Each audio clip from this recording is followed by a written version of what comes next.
This is why I no longer list the things I'm grateful for every morning.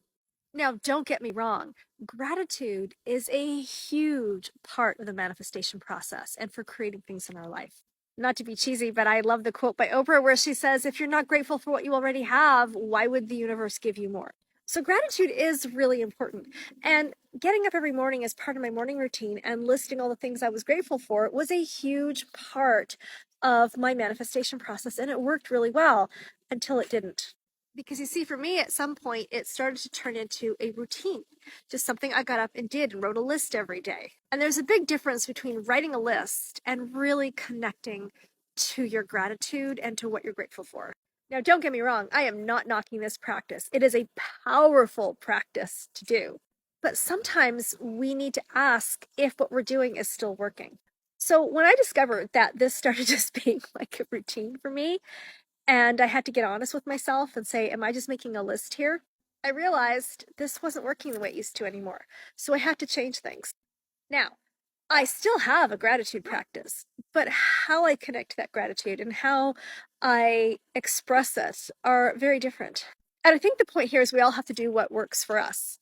So for me, what really has worked is to be taking moments in my day where I can really connect to what I'm grateful for.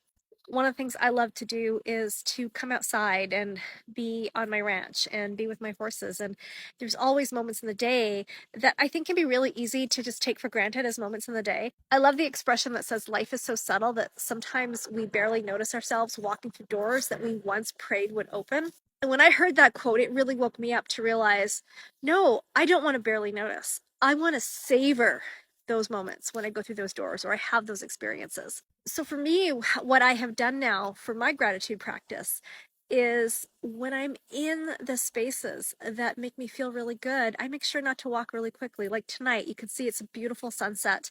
So I'm taking the time to really savor what it feels like to be here and to really connect the gratitude for this beautiful land and property. And also, a part of the manifestation process is to be able to be grateful for what we haven't received yet in physical form. And so when I take these moments out of my day where I can connect to that gratitude, it gives me the chance to think about what next and what does the next version look like and what is the next level. And then I can really connect to it on a visceral level and feel the emotion like I'm living it now. And here's the thing, it doesn't really matter how we connect to our gratitude. The important thing is that we do. So share with me in the comments what your favorite gratitude practice is and what the things are that you're grateful for. I'd love to hear.